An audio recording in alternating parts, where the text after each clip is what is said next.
Hello friend, সবাই কেমন আছো? আশা রাখছি অনেক ভালো আছো। কেবি ব্লগস ফ্যামিলিতে আরও একটা সুন্দর ভিডিওর সাথে জানাই তোমাদেরকে অসংখ্য অসংখ্য।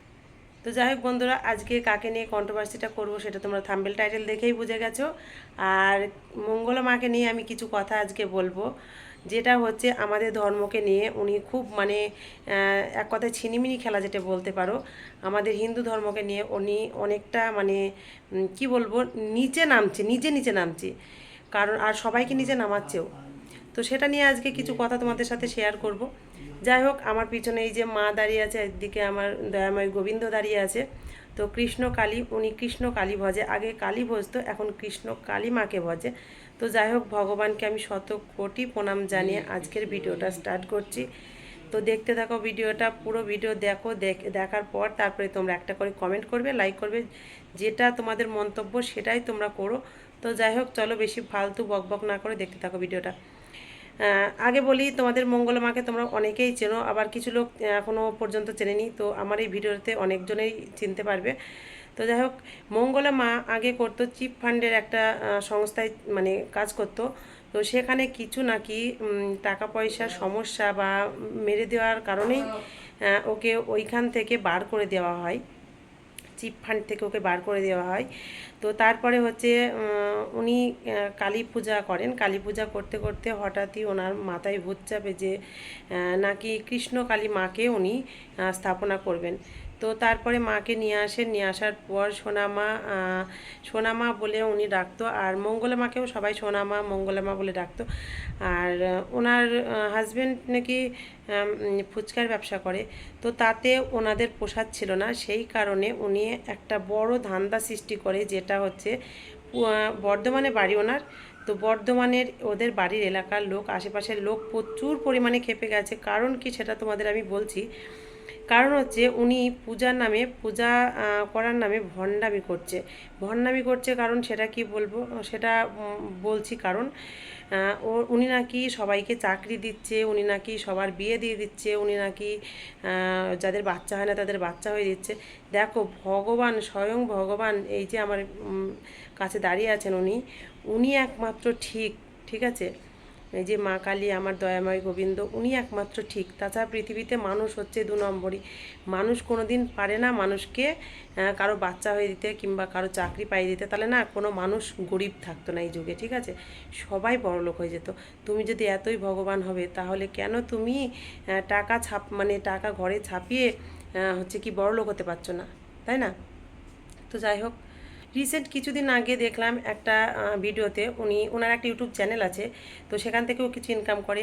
আর কিছুদিন একটা চ্যানেলে একটা দেখলাম ভিডিও, যেটা হচ্ছে উনি বউ সেজেছে, একদম কোণে সেজেছেন এই বয়সে, কি বলবো, একটা আদ্দামরা মহিলা বউ সেজেছে। বউ সেজে ওনার পা ধুয়ে সবাই জল খাচ্ছে। ওনার নাকি এমন, উনি ভগবানের পা ধুয়ে জল খাওয়ার একটা সৌভাগ্য আমাদের। আর উনি কোথাকার এক মহিলা, তার পা ধুয়ে নাকি জল খাচ্ছে। কত সাধক আছে, নিজেকে নাকি কত সাধক আছে, তাদেরকে আমরা কি বলবো, অনেক শ্রদ্ধা করি, অনেক ভক্তি করি। তো যাই হোক, তাদের মধ্যে উনি অবশ্যই পড়ে না আমার মনে হয়। আমি প্রথম থেকে যখন থেকে ওদের ভিডিও দেখি তখন থেকে আমার মনে মনে হয়, খুব রাগ হয় যে উনি যে কথাগুলো বলে, পুজো করবে, পুজোর সময় ফুলগুলো নেবে, মায়ের পায়ে দেবে, এমনভাবে ছুঁড়ে ছুঁড়ে দেবে, বলে আমি কোনো মন্ত্র জানি না, তন্ত্র জানি না, আমি এই নাও ফুল মা। ঠিক আছে, আমরা ভগবানকে পুজো করি মন থেকে, ভালোবাসলেই ভগবানকে পুজো দেওয়া যায়, জানি। কোনো মন্ত্রতন্ত্র লাগে না। তাই বলে এই নয় যে তুমি একবার বিয়ের কোণে সেজে তুমি তখন তাকে পুজো দেবে আর কি। তো যাই হোক, কয়েকদিন খুব লাফাঝাপি হয়েছিল, এমন সোশ্যাল মিডিয়ায় এমন উনি ভাইরাল হয়েছে। তারপরে আবার উনি এতদিন টাকার ডিমান্ড করতো না, এখন আবার টাকার ডিমান্ড করে।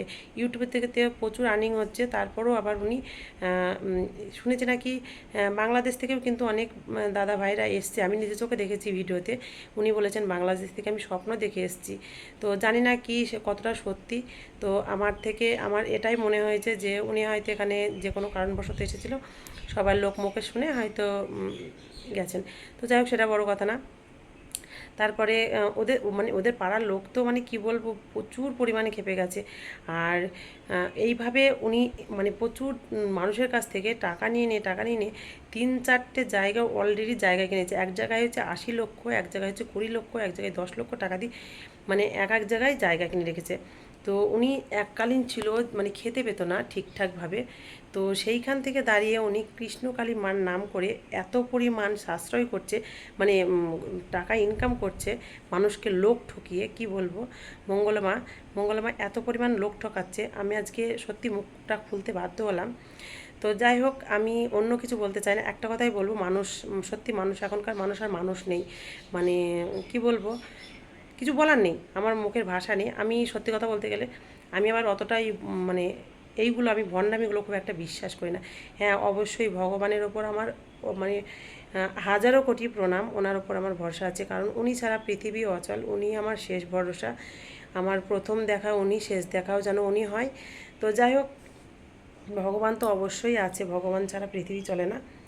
তো এটুকুই আমার বলার ছিল। আর ওনাকে মোটামুটি এখন আপাতত মানে বাড়িতে আছে, জানলা দরজা দেখলাম বন্ধ করে রেখেছে, কারণ প্রচুর মানুষের ভিড় হচ্ছে, আর কন্ট্রোভার্সি আমাদের মতন তো প্রচুর হচ্ছে, কারণ উনি যে অন্যায়গুলো করেছে অবশ্যই সোশ্যাল মিডিয়াতে আসার দরকার, কারণ ওনার সোশ্যাল মিডিয়াতে একটা আছে চ্যানেল, সেই কারণে সোশ্যাল মিডিয়াটা আরও বেশি পরিমাণে মানে চলছে আর কি। তো যাই হোক, ওখানকার থানার পুলিশ এখন একটু থমথমা করেছে, কারণ ওনার নামে যে সবগুলো আছে ডকুমেন্টস, যেগুলো জমি জায়গা যেগুলো আছে সেগুলো এখন রাজ্য সরকারকে দিয়ে দেওয়া হবে এরকম আর কি। মানে যেগুলো ঠক জোচ্চরভাবে টাকা মানে উনি ইনকাম করেছে, সে টাকাগুলো কখনোই ওনাকে দেওয়া হবে না। তো দেখো, ওনার নামে যেটা জমিগুলো করা আছে সেই জমিগুলো উনি নাকি কৃষ্ণকালী মায়ের নামে মন্দির বানাবে বলে টাকাগুলো নিয়েছে। একজন নাকি শুনলাম 1,00,000 টাকা ডোনেট করেছে। তাহলে বোঝো মানুষকে কতটা পরিমাণ ধোকা দেয় একটা মহিলা মানুষ, তাই না? যাই হোক, ভিডিওটা অনেক বড় হয়ে যাবে, বেশি বকবক করবো না। চলো, ভিডিওটা কেমন লাগলো কমেন্ট করে জানিও। আর আমার গলার এগুলো ফুলতেই আছে মানে একভাবে। তো দেখতে বাজে লাগছে ক্যামেরাতে, আমি দেখছিলাম বারবার, ওই জন্য আর বললাম আর কি। চলো, ভিডিওটা কেমন লাগলো কমেন্ট করে জানিও। আমার কন্ট্রোভার্সি ভিডিও তোমাদের কেমন লাগছে সেটাও কমেন্ট করে জানিও। দেখা হচ্ছে পরে একটা ভিডিওতে, সবাই ভালো থাকবেন, সুস্থ থাকবেন, দেখা হচ্ছে নেক্সট দিন। আর আমি এখন একটু বেরিয়েছি, এই যে রেডি সেডি হয়ে একটু যাব হচ্ছে বাপের বাড়ি। নেক্সট একটা ব্লগে আসছে, আর চ্যানেলটাকে তার জন্য সাবস্ক্রাইব করতে হবে, যাতে তোমাদের নতুন নতুন নোটিফিকেশান সবার আগে তোমাদের কাছে পৌঁছায়, তোমরা দেখতে পাবে। চলো, টাটা, ভালো থাকবেন সবাই।